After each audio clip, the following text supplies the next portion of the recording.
Take a look at the small numbers on the right-hand side of this chart. I can zoom in for you. They are between 2018 and present. That number has been hovering between 4% and 6%, right? Now, if you've been listening to left-wing news media like Cenk Uygur on the Young Turks, if you've been listening to campaign speeches and debates from Bernie Sanders, you will have the preconceived notion that this statistic you're looking at right now, the rate of wage growth in the United States, is at a crisis level. That it's so low, and that it's been so low for so long, that this is a unique crisis. This is a special problem the United States of America has, and that other countries don't have, or they don't have the same problem, right? And I've never once seen Cenk Uygur on the Young Turks, I've never once seen him make this argument or make this claim by presenting this number or presenting this chart and then comparing it to the charts from other countries. So you can see this in perspective, right? What is the average person supposed to think when they see this chart? Is 4% a good number? Is 6% a good number? Is this consistent with the dire warning Bernie Sanders is giving us again and again? The strange propaganda claim that the new radicalism of Bernie Sanders is justified because of a lack of wage growth in the United States of America. This is Canada. This is Canada by comparison. If you think that 5.5% wage growth is terrible, what do you think about the economy of Canada? Do you see the numbers on the right-hand side? Canada, you're lucky to be above 3%, right, in the last several years. You have long periods of time there where it's way, way below 3%, okay? And you're basically never above 4%. Oh, wow, now wage growth in the United States seems quite hopeful, seems quite powerful, seems quite strong. Now already we start to question, where did this idea come from that America's problem is wage growth? Here's Germany. All we ever hear about in the news is how Germany has this fantastically powerful, fantastically successful economy. And it does. All we hear about is how German car manufacturers are way more successful than American car manufacturers. And they are. We hear about how the German high-tech industry, from the pharmaceutical industry to the chemical industry, even they make many of the components that go into mobile phones. They make expensive microphones, all kinds of great equipment. Well, we hear nothing but good things about the German economy. We hear all the time that Germany is the powerhouse of the European Union economy.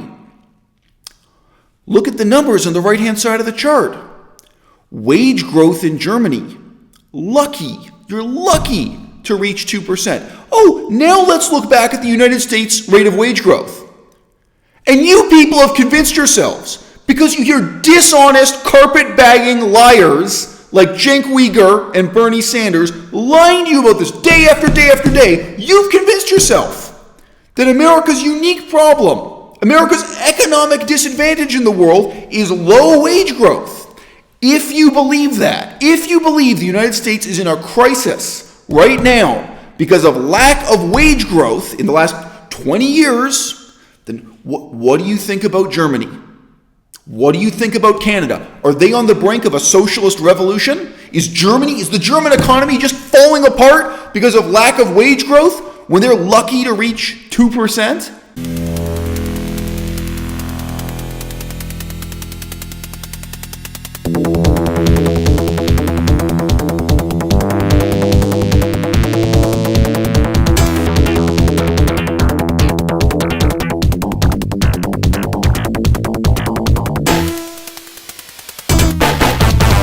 Japan. This is Japan. Look at the numbers on the right-hand side. Japan, one of the most vibrant economies in the world. One of the most impressive education systems in the world. Fabulous high-tech industry, fabulous exports, fabulous car industry, the whole gamut. Japan has one of the most successful economies. And you know the really messed up part?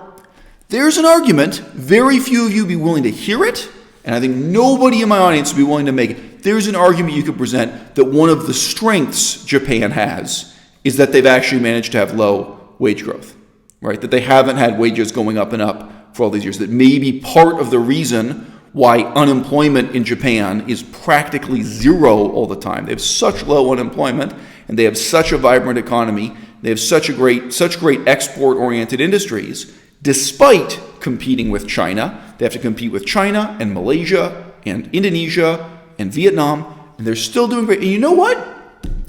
If you think the problem in the United States is lack of wage growth, why don't you look at Japan, where this number, it's lucky to be above zero.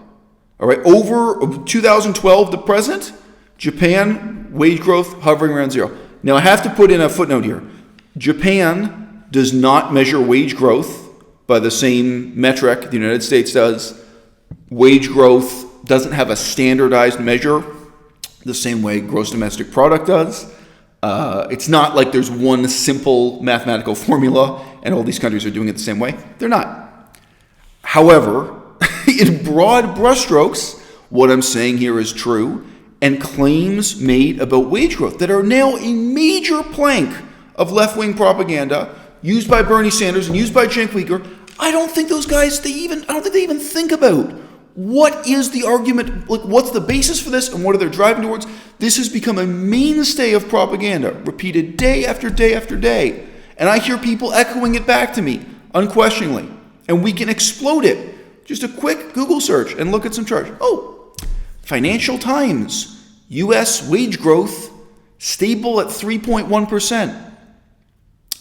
And if you've been paying attention, you know 3.1% is not a low number.